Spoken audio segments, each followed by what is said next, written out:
Mr. Leon Pereira.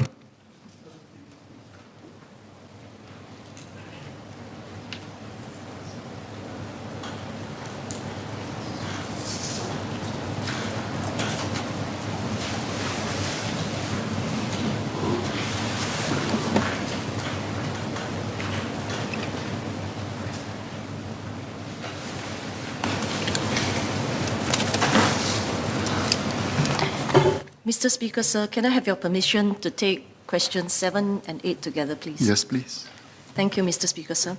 For commercial and industrial buildings which deploy solar power on a solar leasing model, the solar developers typically sell the solar energy captured to building owners who would use it to offset the electricity consumption in common areas. For instances where the solar installation is owned by building owners, the solar energy is typically used for common areas by the owners. Electricity charges and savings are negotiated between the landlords and tenants as part of their overall tenancy agreements. With this in view, it is not appropriate for us to provide guidelines on solar savings alone. Nonetheless, landlord can consider taking reference from practices established by JTC Corporation aimed to encourage solar adoption.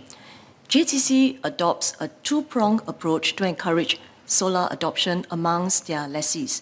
First, JTC runs the Solar Roof program.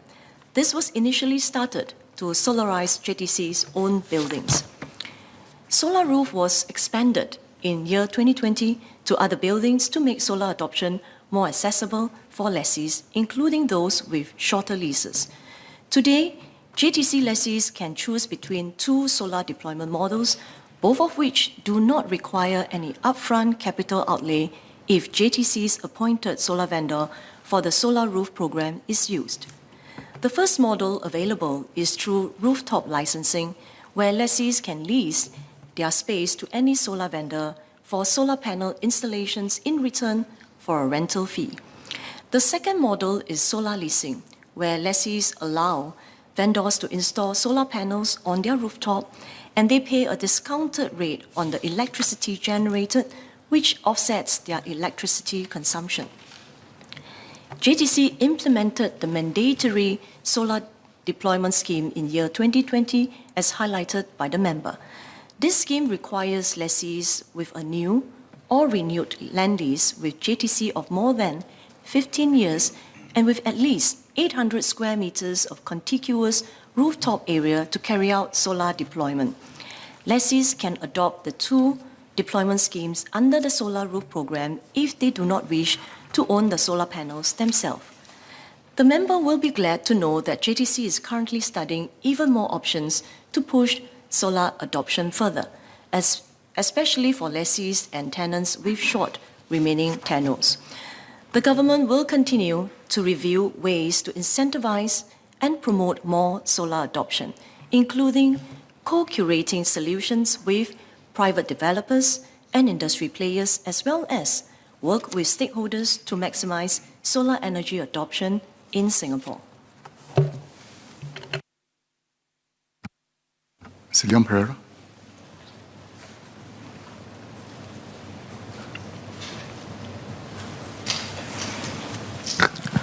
Thank the MOS for her answer. Just one supplementary question, which is in relation to creating incentives to retrofit for those that are not covered by a mandatory rule, where there's a new tender or a new construction for existing facilities where it is not mandatory. I think in some cases there is an issue where the landlord is not incentivized to really do a solar deployment, which may be able to actually benefit the tenant.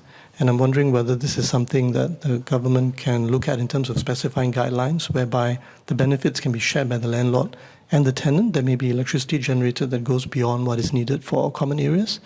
And, with such guidelines, we may be able to incentivize both the landlord and the tenant to do a solar deployment in cases where it's not mandatory. So is that something that we can look at? Thank you.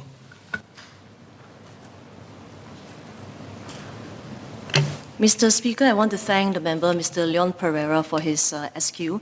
And please allow me to share that solar energy is currently the most viable renewable energy in Singapore. And the government is committed to continue to accelerate our efforts to promote solar adoption. Now, we are on track to achieving the solar panel deployment target of 2 gigawatt peak by year 2030, which is equivalent to powering 350,000 households annually. In fact, since 2015, our solar installed capacity has increased by 9 times to over 560 megawatt peak in the third quarter of year 2021. And I earlier cited JTC's mandatory solar deployment scheme, and I would like to share that currently a total of 224 megawatt peak has been deployed across JTC's industrial estate. 224 megawatt peak, compared to earlier I mentioned the 560. So it's about 40%. And this includes JTC's vacant industrial land and buildings owned by JTC and its lessees. Now, I want to assure Mr. Leon Pereira that JTC's mandatory solar deployment scheme ensures that the lessees, which means the owner of the building, solarize their rooftop in line with the national efforts to increase our solar energy adoption. The prerequisite for the mandatory solar deployment scheme is established by JTC in consultation with the solar vendors.